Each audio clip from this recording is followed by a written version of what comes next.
Hey Siri, okej Google. Zawsze chciałem zrobić takiego trolla, więc wybaczcie. Jak coś, to napiszcie w komentarzu, czy uruchomił się wasz asystent. A ja teraz zapraszam was na kolejny odcinek na moim kanale, gdzie pokażę wam 10 gier na bardzo słaby komputer. Oczywiście bardzo słaby komputer to jest pojęcie względne. Wybrałem takie gry, które według mnie są właśnie na słabe komputery. Także piszcie, czy w jakieś gry zagracie, czy nie. Jeszcze was zapraszam na mojego Instagrama, którego nazwę znajdziecie tutaj. Wrzucam tam praktycznie codziennie jakieś zdjęcia z moich spacerów, czy coś takie, wiecie, street artowe, bo moją wielką pasją poza filmami jest też fotografia, ale już bez dalszego przedłużania lecimy z odcinkiem. Wszyscy święci panują w niebie, złote sypie się. Pierwszą grą na mojej liście będzie gra, którą powinien znać chyba naprawdę każdy, bo to jest już trochę taka kultowa gra, a mam tutaj na myśli grę pod tytułem Don't Starve. Każdy fan grania na pewno słyszał o tej grze. Jest to przygodowa gra akcji z elementami strategii i CRPG. Akcja Don't Starve rozgrywa się w losowo generowanej dziczy, do której główny bohater zostaje przeniesiony przez przebiegłego demona. Gracz ma za zadanie m.in. zbudować sobie schronienie, zdobyć żywność, wzniecić i podtrzymać ogień, skonstruować narzędzia, wykonać dla siebie odzież i masę innych rzeczy, z których słyną gry typu survival. Jak już gadamy sobie o survivalu i jesteśmy w takiej dość ciekawej sytuacji politycznej, to pora na grę, w której będziemy musieli udać się szybko do schronu, a mam tutaj na myśli grę pod tytułem 60 sekund. Jest to osadzona w realiach postapokaliptycznych survivalowa gra strategiczna z elementami RPG.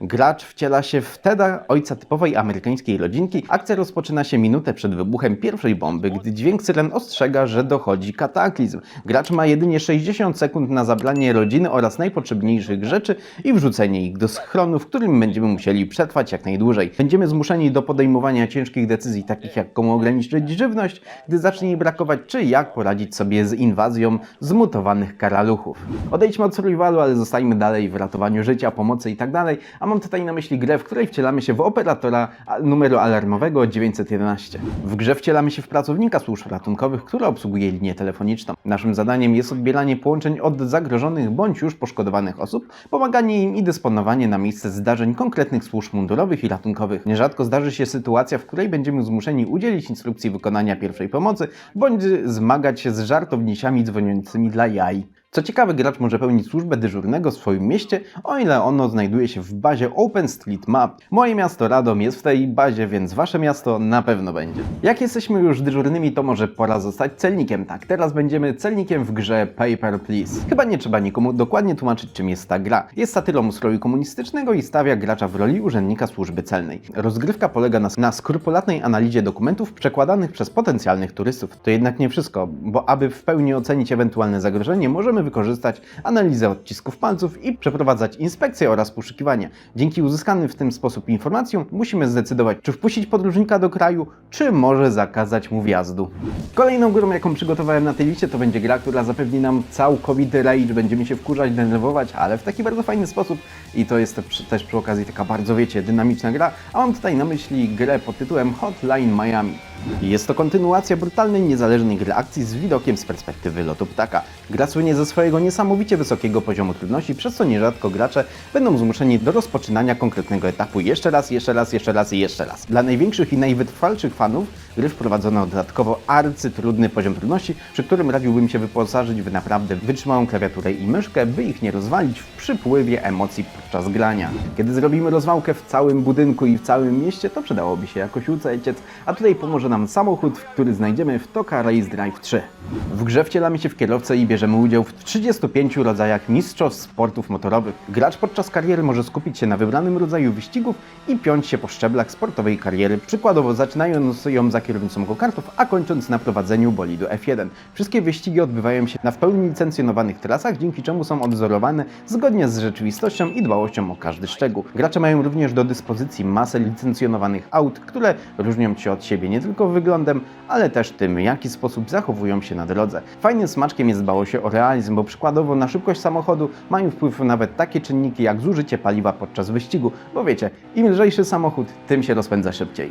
Zostając w tematyce samochodowej, teraz przejdziemy trochę do takich bardziej abstrakcyjnych wyścigów, które znajdziemy w grze Flatout. Jest to dynamiczna gra wyścigowa, która mocno nawiązuje do znanych serii takich jak Destruction Derby czy Burnout. Gra oferuje nam dwa style rozgrywki. Pierwszy z nich to przyziemne wyścigi, gdzie stajemy do rywalizacji z innymi zawodnikami i musimy pokonać kilka okrążeń na wybranych trasach, decydując, czy pojedziemy prostą, dłuższą drogą, czy trudniejszą, ale skrótem.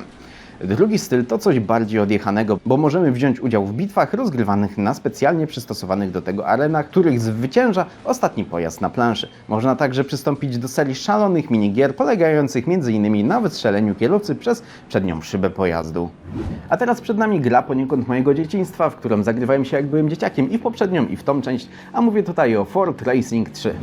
Jest to trzecia odsłona serii symulatorów samochodowych, w której zasiadamy za kierownicą samochodów na licencji koncernu Ford. Znajdziemy tam aż 46 wiernie odzorowanych modeli aut, zarówno tych z dawnych lat, jak i tych trochę bardziej nowoczesnych, a zmierzymy się nimi w 16 różnych trybach rozgrywki, a są to m.in. standardowe wyścigi, rywalizacja na czas, zaliczanie bramek, jazda pod górkę, zbieranie baloników i rywalizacja, w której w serii wyścigów ostatni na mecie odpada. Wszystko to odbywa się na 26 zróżnicowanych trasach, wśród których znajdziemy m.in. profesjonalne tory, ale także bezdroża czy miasta.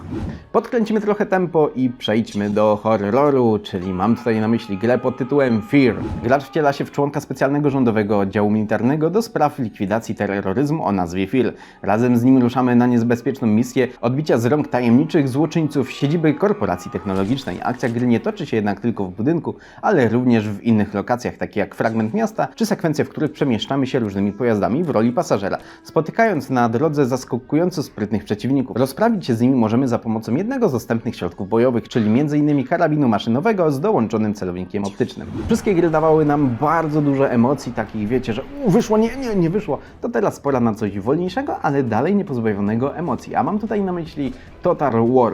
Tutaj lądujemy w czasach rozkwitu i panowania Imperium Rzymskiego, czyli chyba jednym z ciekawszych okresów w historii. Rozgrywka dzieli się na część strategiczną, w której zarządzamy naszym imperium, oraz taktyczną, część bitewną, toczoną w czasie rzeczywistym. Gracz w trakcie rozgrywki bierze udział w prawdziwych, historycznych bitwach, gdzie walczą ze sobą również autentyczne jednostki, wykorzystywane przez Rzymian, Greków, Egipcjan i inne potęgi militarne antycznego świata.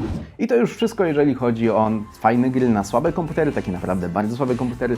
Napiszcie, co o nich myślicie, napiszcie, w które gry zagracie, a ja, tak jak zwykle, zapraszam Was jeszcze raz na mojego Instagrama, gdzie prawie codziennie wrzucam masę różnych fotek, takich wiecie, streetartowych, jak już mówiłem. Zapraszam Was na profil Triko Diet Anka, cały czas ja tam działam i publikuję coś.